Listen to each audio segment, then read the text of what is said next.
हरे कृष्णा, मैं गौरांगी दासी आज आपके लिए एक प्यारा सा प्रसंग लेके आई हूँ। प्रभु की कृपा का, भगवान श्री कृष्ण की कृपा का।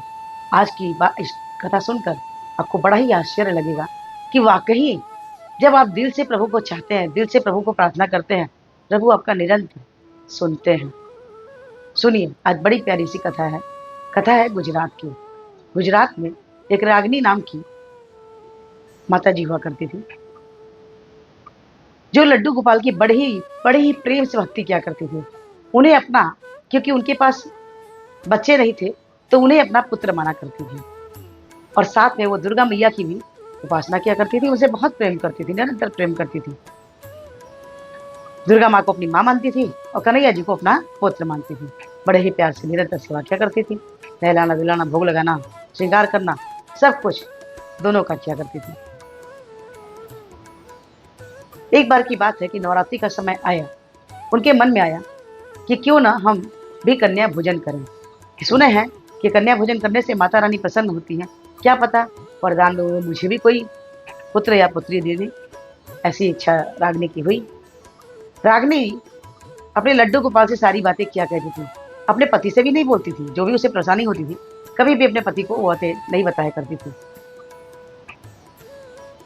और उसने लड्डू से बात किया कि मैं भी चाहती हूँ कि कन्या भोजन करूँ।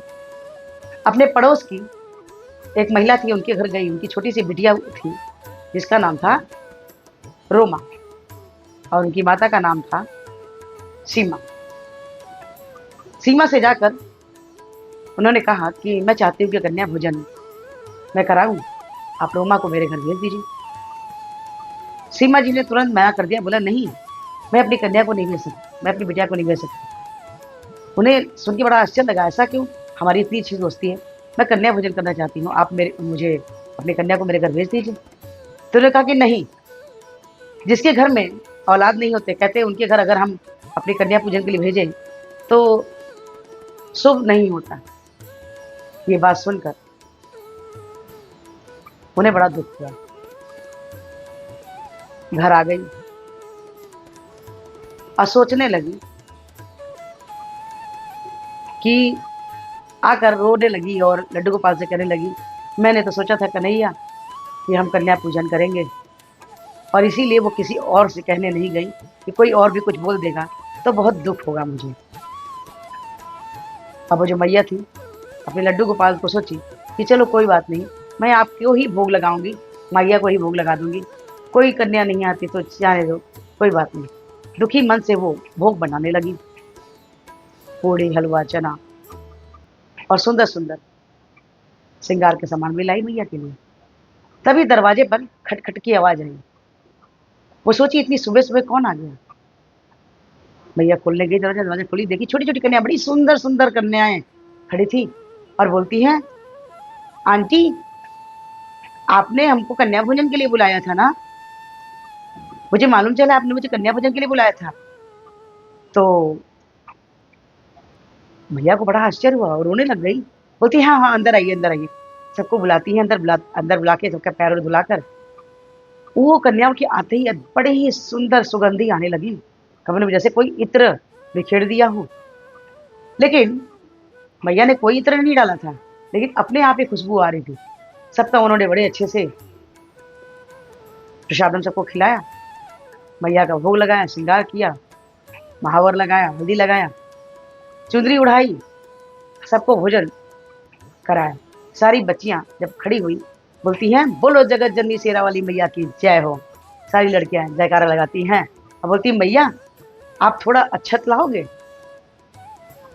तो उसमें एक बच्ची बोलती हाँ आंटी अब ले आओ ना।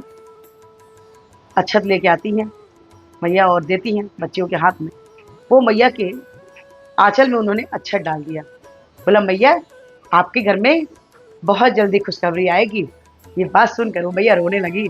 अब बोली अगर आपकी कृपा हो गई, मैया की कृपा होगी, आखिर मैया की कृपा से ही तो पूजन संपन्न हुआ, लेकिन मैया की कृपा हो गई तो हो सकता है, लेकिन संशय तो नहीं था। बोली आप रुको जरा, मैं अभी दक्षिणा लेकर आती हूँ। मैया अंदर गई दक्षिणा लेने के लिए। जब वो बाहर आई, आगे रूम में आकर देखी तो वहां कोई भी कन्या नहीं थी। घर के बाहर जाके उन्होंने देखा, ढूंढा, कोई कन्या दिखाई नहीं दी उन्हें। आजू बाजू पड़ोसियों से पूछा कि भाई हमारे यहाँ अभी 9 लड़कियां आई थी, कन्या आई थी, वो कन्या को आप लोगों ने देखा है? तो सभी बोलने लगे हम तो आपके घर से किसी कन्या को न जाते हुए देखा, न किसी कन्या को आते हुए देखा, हमने किसी ने नहीं देखा। अब उन्हें ये समझने में देर न लगी, ये तो और कोई नहीं, लगता है माता रानी ही आई थी। और ठीक जैसा कि मैया ने आशीर्वाद दे के गई थी अक्षत तौर पे, उन्हें उन्हें एक साथ एक नहीं दो बच्चे मैया के आशीर्वाद से हुए, ट्विंस, एक लड़की और एक लड़का, एक बेटी और एक बेटा, 2 बच्चे हुए। वो बड़ी ही प्रसन्न हुई, लेकिन लड्डू गोपाल को अपना बेटा सदैव उन्होंने माना। अपने बच्चों को भी उन्होंने ये बताया, ये तो आपके भाई हैं। हमारा प्रेम, हमारा समर्पण जब प्रभु के लिए हो जाता है, तो हमारी जीवन की जितनी भी समस्याएं क्यों ना हो, प्रभु उसे तुरंत समाप्त कर देते हैं, है ना? माता रानी से की कृपा देखिए कि आज वो मैया के घर में 2 बच्चे, और ये सत्य घटना, ये घटना गुजरात की है। आज की कथा आपको कैसी लगी? अच्छी लगी हो तो प्लीज़ लाइक करें, शेयर करें, सब्सक्राइब करें, और इस वीडियो को तो प्रार्थना कि हमारे पुरतेज कृष्ण प्रभात में हरे कृष्ण हम जपने बोले हैं जो कुछ इस प्रकार से है, हरे कृष्ण कृष्ण कृष्ण हरे हरे, हरे राम राम राम हरे हरे। तो हरे कृष्ण हम जपे और कृष्ण के सबसे बच्चे अच्छे बन जाए, सबसे प्रिय बच्चे बन जाए। आज ही से एक माला शुरू कर दें, अच्छा लगता है तो 2, 2 से 4, 4 से 6, 6 से 8, 8 से 16 माला, 16 माला करें और कृष्ण के हेतु के कृपा के पात्र बन जाए। तो प्लीज़ आज से एक माला करना चालू कर दें। हरे कृष्णा, राधे राधे।